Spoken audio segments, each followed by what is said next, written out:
Mbappé, un geste à 100 millions d'euros. Salut à tous supporters du PSG et bienvenue sur la chaîne. Si vous n'êtes pas encore abonné, abonnez-vous et n'oubliez pas d'activer la cloche de notification.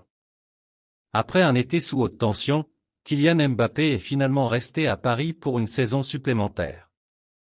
Si l'attaquant des Rouges et Bleus enchaîne déjà les buts en Ligue 1, les interrogations autour de son avenir risquent de revenir très rapidement sur le devant de la scène.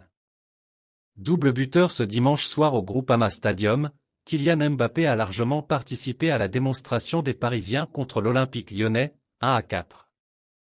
Titulaire à seulement 2 reprises depuis le début de l'exercice 2023 à 2024, le crack de Bondy occupe déjà seul le trône de meilleur buteur de la Ligue 1 avec 5 unités au compteur. Souriant et impliqué, le champion du monde 2018 paraît donc plus fort que jamais et bien parti pour battre de nouveaux records. Ces perspectives réjouissantes tranchent largement avec l'été agité qu'a vécu l'attaquant de 24 ans. Entre Kylian Mbappé et le Paris Saint-Germain, le ton est en effet monté. On se souvient notamment que l'ancien monégasque a été privé de tournée estivale au Japon à la fin du mois de juillet. Mbappé ne veut toujours pas prolonger. Quelques semaines plus tard, tout semble aller mieux entre les deux camps. Selon l'équipe, la situation du surnommé Kik n'est pourtant pas encore réglée. Kylian Mbappé est certes resté à Paris mais il n'a pas prolongé son contrat qui prendra fin en juin prochain. Nos confrères indiquent sur ce point que le capitaine des Bleus n'a pour le moment pas bougé sur ses positions, il ne veut pas étendre son bail avec le PSG et partira donc libre à la fin de l'exercice 2023 à 2024. Mais alors comment expliquer ce revirement du PSG ? Le quotidien sportif avance un début d'explication autour d'un gentleman's agreement. Kylian Mbappé aurait en effet renoncé à une prime de fidélité dont le montant approchait les 80 millions d'euros, soit 100 millions d'euros avec les charges, une très jolie économie pour le club de la capitale. Cela sera-t-il suffisant pour clore pour de bon le dossier Mbappé ? Cela paraît tout de même assez improbable d'autant que le PSG garde encore un espoir de prolonger son enfant chéri. Dernier cadeau de Mbappé avant son départ ? Kylian Mbappé est bien parti pour animer une nouvelle fois le marché des transferts en marge du mercato estival de 2024. Et pour cause, alors qu'il aurait accepté de faire une croix sur sa prime de fidélité, Mbappé ne compterait toujours pas prolonger afin de bénéficier de son statut d'agent libre en fin de saison. Pendant une bonne partie du dernier mercato estival, il a été question d'un transfert de Kylian Mbappé en Arabie Saoudite, au Real Madrid ou encore à Liverpool, mais il n'en a rien été. Mbappé a eu ce qu'il voulait, à savoir effectuer l'intégralité de la saison au PSG sans avoir à prolonger son contrat courant jusqu'en juin prochain. Mbappé a fait un geste en s'asseyant sur sa prime de fidélité. Néanmoins, Kylian Mbappé a été contraint de faire une concession. Selon les informations de l'équipe, la situation entre le joueur et le PSG se serait notamment apaisée grâce à la décision du Français de ne pas toucher sa prime de fidélité qui était convenue entre 60 et 80 000 euros.